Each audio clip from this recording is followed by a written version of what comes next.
안녕하세요. 엔젤라 하 앵커입니다. 정의당 원내대표 고 노회찬 의원의 죽음에 깊은 애도를 표합니다.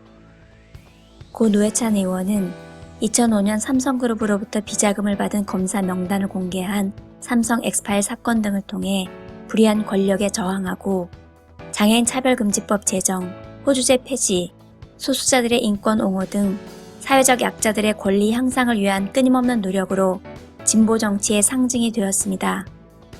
또한 마지막까지도 KTX 승무원 복직 문제, 삼성의 백혈병 합의 문제에 관심을 가지는 등 노동자들의 권리와 인간다운 삶을 위해 노력하셨습니다.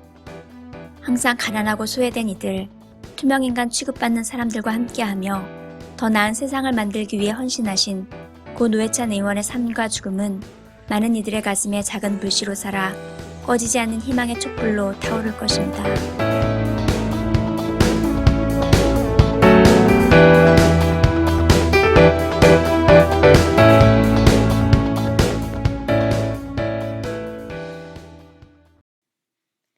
촛불뉴스 38회 방송을 시작하겠습니다. 첫 번째 소식입니다. 7월 18일 로스앤젤레스에서 쌍용 자동차 부당해고 30번째 희생자인 김주중님을 추모하기 위해 여러 한인단체들이 모여 추모식을 가졌습니다. 추모식에서는 성명서 발표도 있었는데요. 더 이상의 희생을 막기 위해 정부는 쌍용 자동차 노동자들에게 가해진 국가폭력의 진상을 규명하고 책임자를 처벌할 것, 또한 말도 안 되는 손해배상 가압류를 철회하고 조속히 해고자를 전원 복직시킬 것 등을 성명서를 통해 요구했습니다. 또한 김주중님에게 바치는 추모시 낭독 및 추모곡을 부르는 시간을 가졌으며 기독교와 불교 지도자들이 참여한 가운데 종교의식도 함께 진행되었습니다. 이날 추모시를 낭독한 이유진 씨는 추모시에서 김주중님을 죽인 것은 고의부도와 회계조작, 부당해고로 노동자들을 거리로 사지로 내몬 기업과 힘없는 해고 노동자들에게 손해배상을 요구하며 살인적인 진압과 폭력을 휘두른 국가와 강자에게 약하고 약자에게 잔혹한 법, 그리고 우리의 무관심이라며 이제 더는 외면하지 않고 그들에게 맞서 끝까지 싸우겠다는 결의를 밝혔습니다. 이날 시위에 참여한 6.15 공동선언 실천 미 서부위원회 김미라 씨는 김주중님의 희생이 헛되지 않도록 하기 위해서라도 더 이상의 희생자는 절대 없어야 하고 쌍용 자동차 문제가 이대로 방치되지 않도록 함께 힘을 모아야 한다고 말했습니다. 다음 소식입니다. 17일 한국 동두천에서 어린이집 차량 안에 7시간이나 방치된 아이가 사망한 안타까운 사건이 있었습니다. 이와 관련하여 미주 코네티컷에 거주하는 장호준 목사가 스쿨버스에서 어린이 보호 장치 중 하나인 차일드 체크 시스템을 직접 설명하여 큰 반응을 얻고 있는데요. 잠시 영상을 시청하겠습니다. 반갑습니다, 여러분. 저는 미국 커네티컷 맨스필드 타운에서 스쿨버스를 운전하는 장호준이라고 합니다. 며칠 전 한국 통학 차량 안에서 발생한 참담한 사고, 그리고 그 사고가 매년 반복된다라는 이야기를 들으면서 저는 이러한 사고가 단순히 개인의 실수나 잘못에 근거한 것이 아니라 구조적이고 제도적인 문제에 근거한 것이라고 생각하게 되었습니다.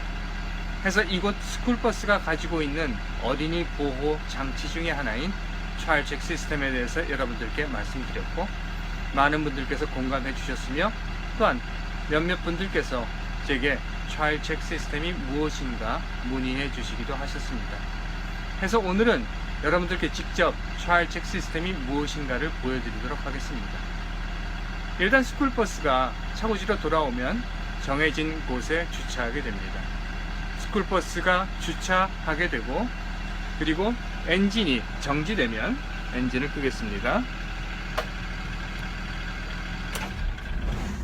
스쿨버스 안에 이렇게 실내등이 자동으로 켜지게 됩니다. 그리고 스쿨버스 운전자는 스쿨버스로부터 내리기 전에 반드시 이 스쿨버스 안에 남아있는 아이들, 혹시 잠들어 있는 아이는 없는가 확인을 해봐야 합니다.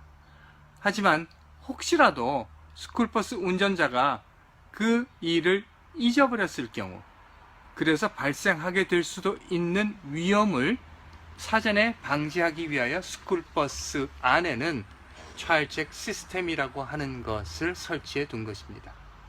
예를 들어서 뒤에서 아이들이 있는가 없는가 하는 것을 확인하지 않은 상태로 스쿨버스의 키를 뽑고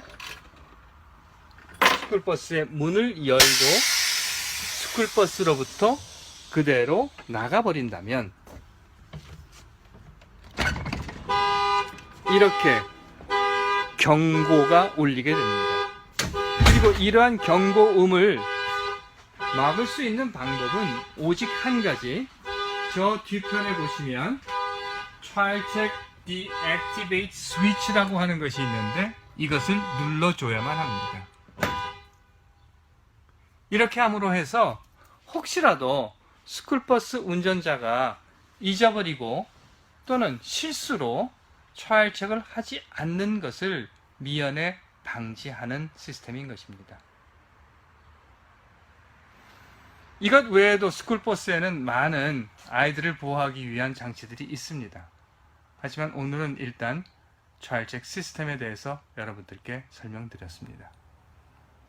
한 사람의 목소리, 두 사람의 목소리는 바람에 흩날릴 것입니다. 하지만 우리는 100만 명 그리고 1000만 명의 목소리를 모아서 박근혜의 국정농단을 종식시켰습니다. 함께 해주시는 여러분, 여러분들의 목소리가 모아질 때 우리 아이들의 목숨이 지켜질 수 있습니다. 함께 해주십시오.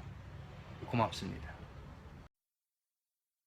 네, 한국에서도 하루빨리 법제화되어 어린이 사망 사고가 더 이상 발생하지 않기를 바랍니다. 다음은 앞으로 있을 행사 소식입니다. 우리 학교와 아이들을 지키는 시민 모임 주최로 제1동포와 조선학교를 탄압하는 아베 정권 규탄 국제선언이 1차로 8월 10일 일본 대사관 앞에서 발표되고 대사관에 전달될 예정입니다. 2차 선언은 11월 2일 도쿄 문부과학성 앞에서 발표되고 전달될 예정입니다. 자세한 내용은 포스터를 참고해 주시기 바랍니다. 지금까지 해외 소식이었습니다. JNCTV에서는 여러분들의 후원을 기다리고 있습니다.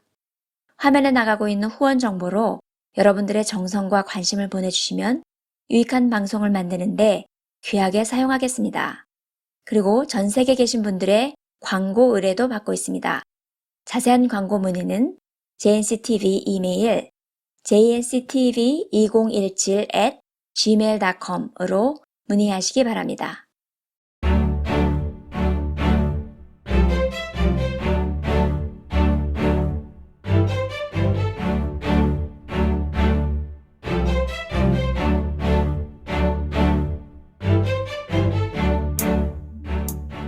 다음은 외신 브리핑이 이어집니다. 안녕하세요. 김대비 기자입니다. 오늘은 서울에서 몰래카메라 성범죄에 항의하는 한국 여성들의 시위를 보도한 기사를 소개해드리겠습니다. 지난 토요일 수만 명의 여성들이 몰래카메라 음란물 단속을 요구하기 위해 서울에 모였는데요. 이는 여성들만 참여한 집회 중 최대 규모의 항의 시위였다고 BBC는 전했습니다. 먼저 BBC가 보도한 한국의 현실입니다. 한국에서 범죄자들은 공공장소에서 몰래카메라로 여성들의 동영상이나 사진들을 촬영하며 음란물 배포가 불법이지만 이러한 동영상과 사진들이 온라인상에서 버젓이 공유되고 있다고 전했습니다. 여성들은 자신도 모르는 사이에 자신의 사진이나 동영상이 촬영되고 있다는 지속적인 두려움 속에 살고 있고 몰래카메라 성범죄 관행을 중단시킬 만한 충분한 조치가 이루어지지 않고 있다고 말합니다. 시위 여성들은 내 일상은 너의 포르노가 아니다와 같은 메시지가 담긴 플래카드와 배너를 들었는데 대부분 몰래카메라의 주요 희생자들로 보이는 10대나 20대들이었다고 합니다. 젊은 여성들이 불안을 느끼고 있다는 사실을 정부가 주목하고 대책을 세우는 데 참고해야 할 것 같습니다. 한국에서 음란물 제작은 최대 5년 징역형 또는 1,000만 원의 벌금형, 이익을 목적으로 이것들을 배포하면 최대 7년 징역형 3,000만 원의 벌금형에 처할 수 있지만 시위자들은 많은 사람들이 훨씬 가벼운 처벌을 받는다고 말합니다.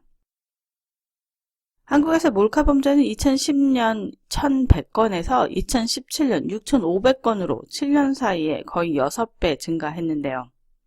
2004년 이후로 스마트폰으로 사진이나 비디오를 찍을 경우에 이를 인식할 수 있도록 의무적으로 셔터 소리가 크게 나도록 했지만 소리를 없애는 앱이 사용될 수도 있고 범죄자들은 벽이나 신발 화장실에 초소형 카메라를 사용하고 있다고 합니다. 문재인 대통령은 몰카 범죄가 일상의 일부분이 되었다며 내각회의에서 범죄자는 그들이 가한 것보다 더 큰 피해를 받아야 한다며 관리들에게 범죄자들의 고용주에게 통보하는 것 같이 더 강하게 처벌할 것을 촉구했다고 전했습니다.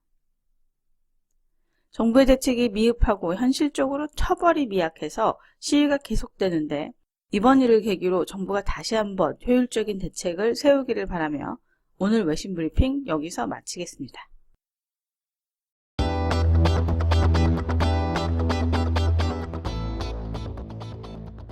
오늘 촛불 뉴스는 여기까지입니다. 지금까지 엔젤라하 앵커였습니다.